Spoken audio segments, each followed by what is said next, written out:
This concept is boundaries. It's a really important concept. It's worth a lot of points, and it kind of tests a couple things. So I want to go over the basic boundary rules. In general, what are boundaries? These are just punctuation marks, understanding how you're creating boundaries between parts of sentences or clauses, any of that. So first, the basics. An independent clause is a sentence that can stand on its own. A dependent clause cannot.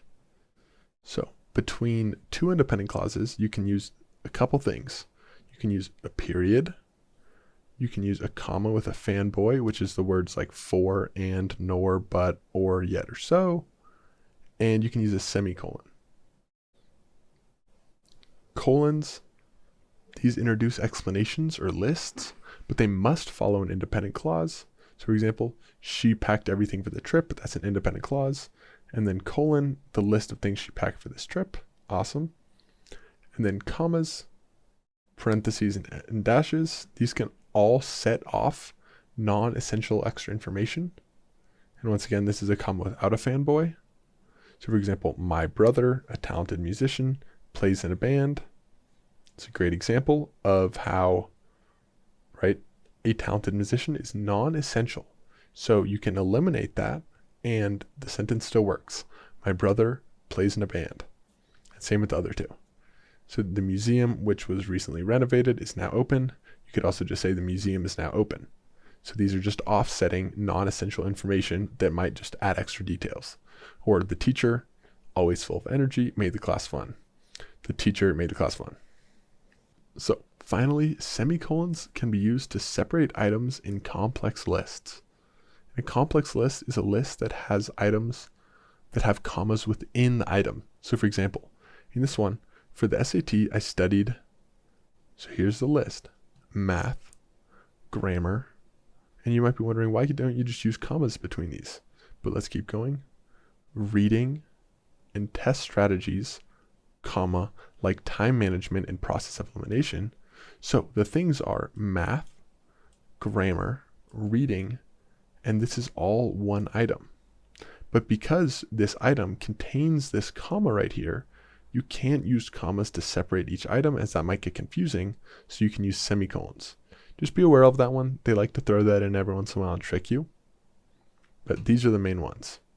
And remember, what they're testing here is, can they identify what is actual independent clauses or what's non-essential information and dependent clauses? And then do they know what kind of punctuation to use for each of those cases? So let's practice a couple. Here's the first one. Pause the video and give it a try. Okay, let's try this one together. And this has quite a lot of crazy words in here. So, native to the forest of Central and South America, the resplendent quetzal is known for its vibrant plumage, blank, its iridescent green body feathers, crimson breast, an extraordinary long tail, coverts that can reach up to 3 feet in length. Okay, now that I've read the sentence, let's try and find the answer. So A, including with a colon, that might seem right here, as it seems like it's giving a list of items. And although I'd agree it's giving a list of items, I don't think we can use this colon because this is not an independent clause. Native to the forests of Central and South America, the resplendent quetzal is known for its vibrant plumage, including. So because the word including here, it doesn't work. If it says, if it's known for its vibrant plumage, colon, that would work. But including signifies that it's not an independent clause. B, including comma, this seems like a much better answer, as it's the appropriate thing to do, as it separates the introductory phrase from the list that follows. So here's his introductory phrase, and then including, comma, and it separates all the rest of the items. C, this would mean that the rest of it is another full sentence, which doesn't seem to make sense here at all. This is just a list. It's not an independent clause.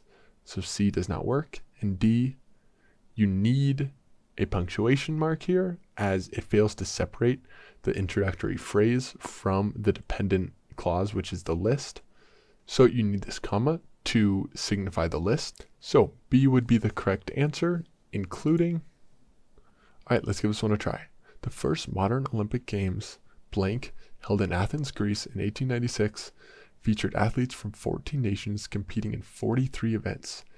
These competitions established many traditions that continue in the Olympic Games today, including the awarding of gold medals to victors.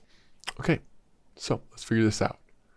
The first modern Olympic Games, which were held in Athens, Greece in 1896, featured athletes from 14 nations competing in 43 events. Okay, so is this non-essential information that we can use a comma to separate? For which were, comma, held in Athens, Greece. That doesn't make sense, as the first modern Olympic Games were featured athletes. That does not make sense as a logical sentence. So that means this information is essential. So now we have to not use this comma, and we have to find if it's A or B. And in this case, the correct answer is A.